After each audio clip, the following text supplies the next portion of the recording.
Dear learners, welcome to you again. This is Dilip with you.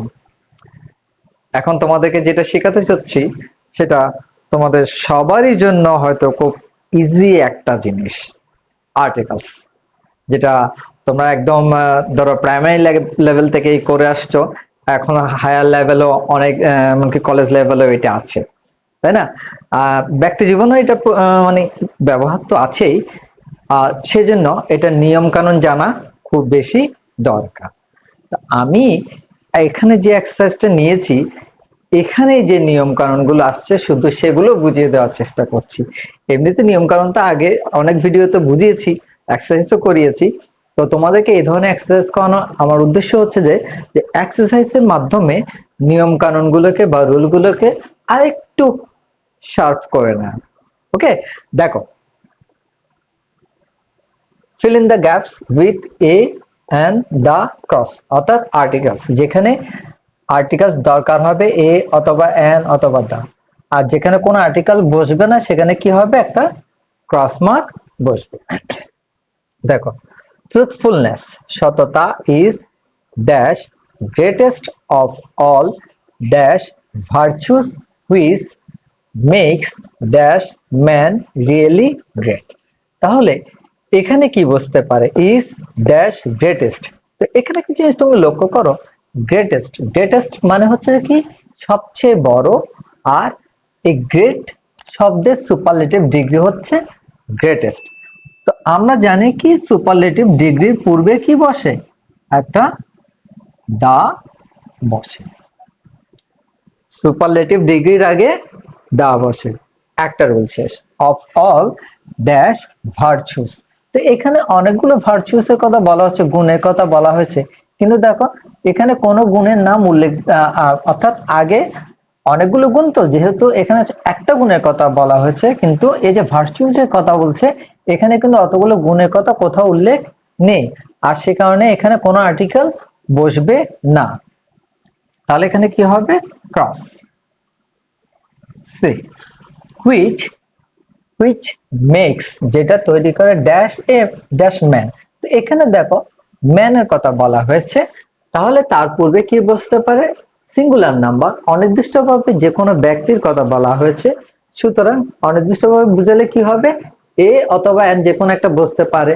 N বসলে তো সাধারণত এই শব্দটা কি ভাওয়েল দিয়ে শুরু হতো, কিন্তু এটা কনসোনেন্ট দিয়ে শুরু হয়েছে, সুতরাং এটাকে কি বসবে, এ। রিয়েলি গ্রেট, সত্যিকার অর্থে মহৎ করে। If we do not cultivate, যেটা যদি আমরা এটা চাষ না করি, কাল্টিভেট না করি, অর্থাৎ এটা যদি আমরা অভ্যাস না করি, dash habit of speaking the truth. তো এখানে দেখো একটা সত্যতার কথা বলা, সত্যবাদিতার কথা বলা হয়েছে। তো আমরা জানি কি যেগুলো আনকাউন্টেবল নাউন সেগুলোর পূর্বে কি বসে, যদি সেটাকে কাউন্ট করতে হয়, সেটাকে এখানে যখন বুঝাচ্ছে হ্যাবিট অফ, তাহলে স্পিকিং কথা বলা, এটা আনকাউন্টেবল নাউন, সুতরাং এই যে হ্যাবিট অফ দিয়েছে স্পিকিং ড্যাশ দ্য ট্রুথ, তাহলে এখানে ট্রুথের পূর্বে কি বসবে, দা বসবে, আর এখানে কাল্টিভেটের পর কি বসবে, দা বসবে, কারণ এগুলো আনকাউন্টেবল নাউনকে গ্রুপ করে বোঝানো হচ্ছে। ই দা,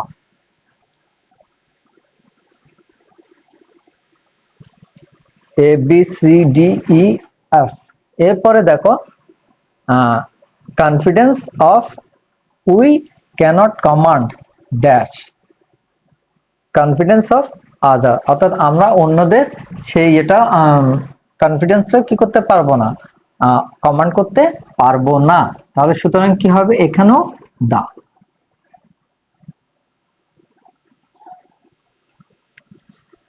টেলিং লাইস, মিথ্যা কথা বলা, ইজ ড্যাশ গ্রেট। তো এখানে দেখো ইজ আছে, এখানে গ্রেট আছে, অ্যাডজেক্টিভ আছে, এখানে ভার্ব আছে, সুতরাং এখানে কি হতে পারে, একটা আর্টিকেল হতে পারে, সেটা কি হতে পারে, এ, অনির্দিষ্টভাবে বোঝাচ্ছে বলে great. Telling lies is a great sin, is known to all, সবার জানা। Still many people lies which is, এখনো অনেক লোকে মিথ্যা কথা বলে, যেটা ড্যাশ ব্যাড হ্যাবিট, যেটা একটা বদ অভ্যাস।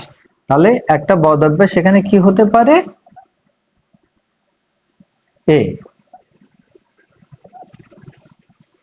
A bad habit.